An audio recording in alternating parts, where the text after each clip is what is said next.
What are your memories of Elizabeth? She was your announcer. Oh, yes.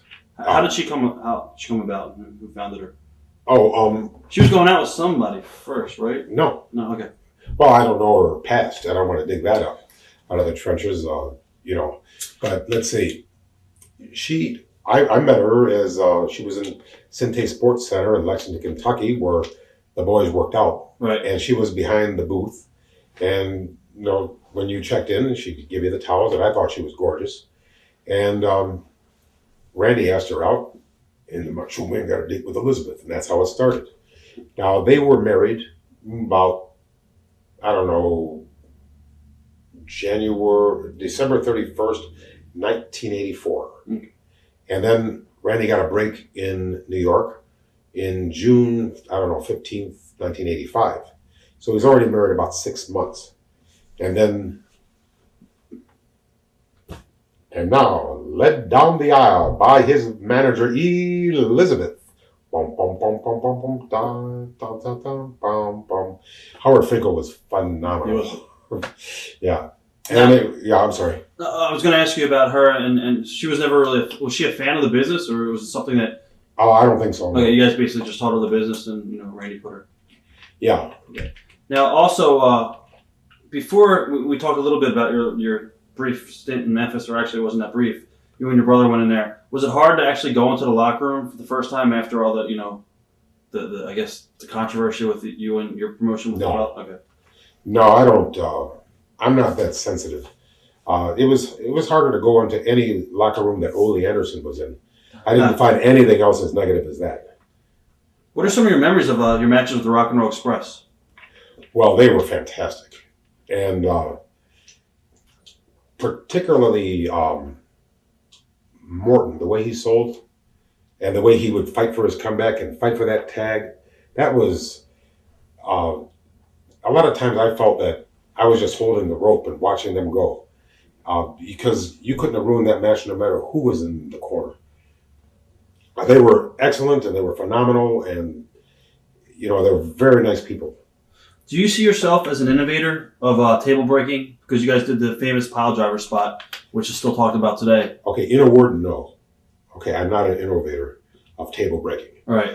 I am an innovator of holding the rope and watching my brother innovate table breaking. Okay, I was safely in my corner. Right. And I said, wow, these guys are good. And I said, if I were a fan, I bet I'd spent money on something worthwhile. He took that Ricky Morton up, and they've played this to death. Right. Mm-hmm. Nobody knew that table was going to break either, you see, because these things you can't call. But I give credit to both men for having the spheres of the temerity, or whatever you want to call it, to take a chance like that. And I guess that was when hardcore was born. Right. Mm-hmm. What are some of your early memories of working with Lawler? Lawler was fantastic. He's a ring general. He made me look good. He was, I don't knock success. I also think he's an excellent commentator. Of course, WWE, all their announcers are great. We were in a thing today. Somebody asked me, we had a Q&A thing earlier and you were there. Somebody asked me if I could be an announcer. Probably yes, but I don't think I would add to it, because I think the WWE either has the best announcers or they'll get them. I remember back when Vince was just starting out, Vince Jr., he actually made an offer to Howard Cosell. Wow. And that's, in other words, nothing's going to stop him from putting the best ingredients on the microphone or in the ring. What advice did your dad give you before you went up to New York? He said, get as much rest as you can, because he knows it's going to be a horrible schedule. Right. And I tried to get in bed in time to see David Letterman. What were your initial impressions of Vince when you first met him? And how did you actually wind up there? Is it true your brother went in first? Mm-hmm. I mean, we were there the same day. Right, but you want to tell the story of how your brother was Okay. spotted? This is how my brother was spotted, okay? It's an interesting story. You think so? Okay. Yes. Well, I'll make it as dull as I can. Okay. Okay, how was my brother spotted? Remember Dr. D, David Schultz? Yes. Well, he slapped John Stossel in 2020 and blah, blah, blah, got himself in all kinds of trouble, got himself fired, okay, from WWF. And then he goes to Memphis, and they team him up with the number one heel, which is the Macho Man Randy Savage, and they make an interview together and have a match and make an interview. And in the interview, Dr. D. David Schultz vents. He does a shoot interview against Hulk Hogan, Vince McMahon, the WWF. He's knocking everybody. Bam, bam, bam, bam, bam. So evidently, I wasn't in on it, but Vince catches wind of it. Okay? And he wants to see the tape. So through his connections, he goes to Channel 5 in Memphis, or has the tape, boom, or maybe Jimmy Hart helped, I think. Anyway, Vince got the tape, and he saw the tag match that Randy and Dr. D. David Schultz were in against two enhancement jobbers. But in that match, he saw the Macho Man take the guy and throw him out of the ring, get on the top rope and jump off, which in those days was quite a feat. Now they're doing it, every 10 seconds. Right. Okay. But also the look of Randy and the interview and his work and his quickness and his desire and when he did that, the scariness of him. Vince McMahon says, this guy's great. So he put his feelers out, Jimmy Hart, Howard Finkel, Jimmy Hart, and finally to Mr. Coffee in the Mid-South Coliseum. You know who that is? Guy Coffee? Yeah. Yeah. He says that Jimmy Hart, boom, boom, boom, boom. Next thing you know, he's talking to Howard Finkel on the phone. Huh. Now, I was supposed to go wrestle for Vern Gagne. And George Scott was the booker of New York at the time. So, and he liked Randy and he liked me. I had worked for him a year and a half. And I love George Scott. I mean, what a phenomenal guy. And he's not feeling too well right now. And I hope he has a speedy recovery. So anyway, I digress again.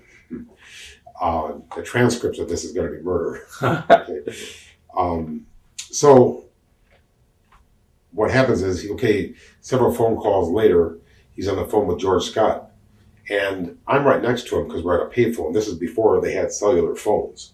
Okay, this is 1985. And, he's got a shot at the top as a heel, blah, blah, blah. He says, but what about my brother? Because he's going for Vernon. They'll just eat him alive if I go to New York. And they would have too. Plus I would have frozen my ass again. So he says, George Scott says, and I'm standing right next to my brother. He said, well, we don't have any room on top. Well, how about in the middle? Well, in the middle is fine. Is he a heel or a babyface? And he goes, are you a heel or a babyface? All right, I just forgot to do his act. Are you a heel or a babyface?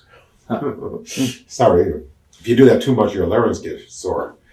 And I said, eeny, meeny, miny, moe, okay, I'm a babyface because I didn't want to do my gimmick and have everybody, up in arms again. Right. So I go into, I right there, I became a babyface in the middle. And then while George Scott was the booker, I was very well handled. He had me doing really well. No jobs except for Terry Funk and people like that. And then, which I loved doing because I love Terry Funk. And he had me, winning matches and this and that. I was on a roll. Then something happened. George Scott lost his job after about 6 months or stepped down or whatever happened. I never got the answer. And then, of course, I was the doormat for the WWF. I was getting beaten by everybody, and I stuck it out, toughed it out, and then until I became the genius. So, and I kept my eye on the prize. I was there for the money. I concentrated on the money. Watch thousands of exclusive shoot interviews right now on TitleMatchNetwork.com.